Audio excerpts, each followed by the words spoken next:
Welcome to another episode of Hack Naked TV, recorded February 18th, 2016. I'm your host, Aaron Lyons, and today I'm going to do a follow-up on the Norse Corp drama, a brief look into a employee information leak for DHS and FBI employees, the ENCRYPT Act, and an article by Rob Graham about hackers aren't smart. As always, this episode is brought to you by Black Hills Information Security, the leaders in pen testing and active defense. Email consulting@blackhillsinfosec.com to request a quote today. Norse Corp.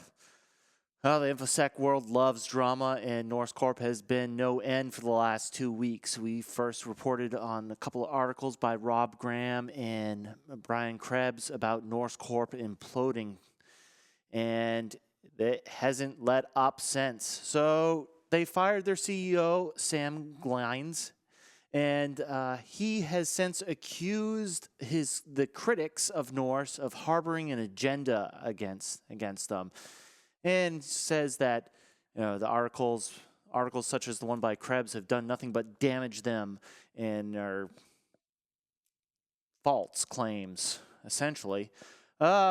Their site came up after a week. There's still no statement about the outage or anything that else has gone on their site itself. Howard A. Bain III has been named as the company's new CEO and interim CFO. He has released two statements one to the Wall Street Journal and the other one to Business Wire. In the Wall Street Journal, he claims that the outage of their website was due to a DNS attack by hackers that knocked their website in attack map, the infamous attack map, down. And also their internal email system for about a week. No more details other than that one statement to the Wall Street Journal. Bain also then, in an article on Business Wire, fired back at the Krebs article, basically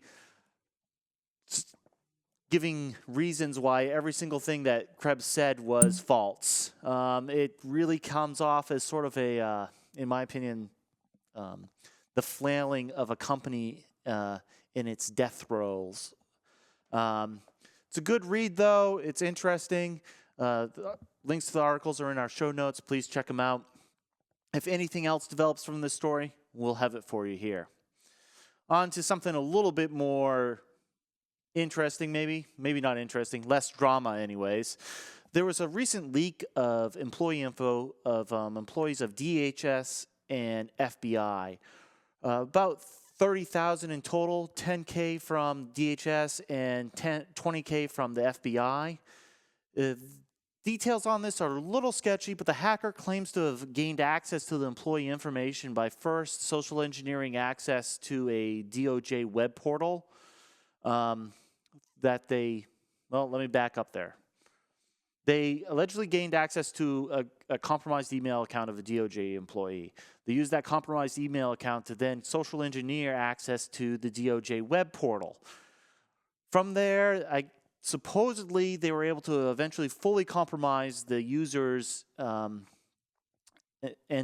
machine, their computer, and they were able to download something like 200 gigs of data, and in that is this employee information. Not a lot else has come out of this story. Just another government breach of employee data out there. The usual stuff was released: employee names, titles, email addresses, phone numbers. Nothing much there on on the breaches, but another interesting hack of government employees.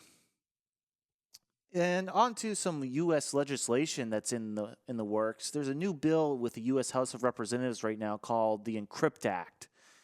And this is very timely. Currently, there's 2 states, New York and California, that have put forth proposals that would require companies to decrypt their smartphones that are manufactured after 2017. And in fact, right now, there is a court case in FBI where the FBI is demanding that Apple update the software of an iPhone. I believe it's a 5C that was used in the San Bernardino terrorist attacks.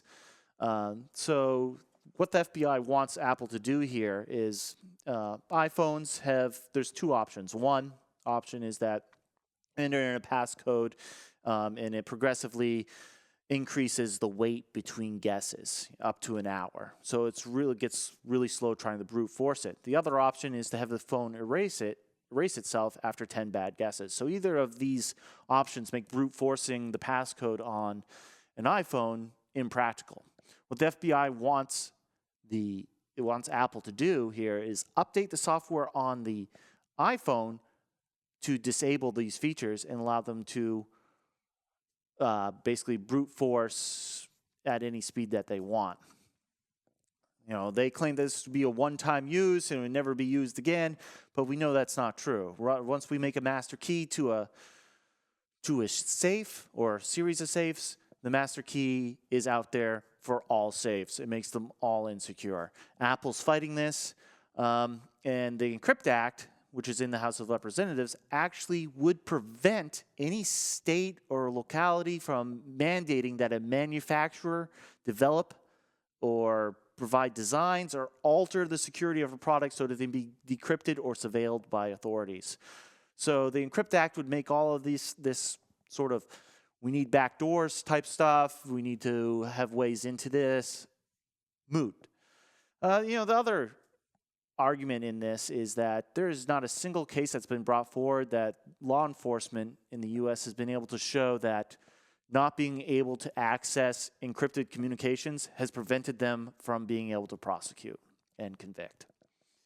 So, there's a lot of lip service here. The whole backdoor encrypt debate continues on, and we'll see what the next big stories in that are. The last story we have for you this week is an article by Rob Graham, and it's entitled, "Hackers Aren't Smart." And it isn't so much that hackers aren't smart, it's that when we say hackers, people breaking into computer systems don't have to employ super sophisticated tools or attacks to gain access. The top 3 hacking problems for the last 10 years have been phishing, password reuse, and SQL injection. And in Rob's article, he makes a really good point that these are all really, well, phishing might be a little bit more difficult, but in general, these are easily defeated and fixed problems.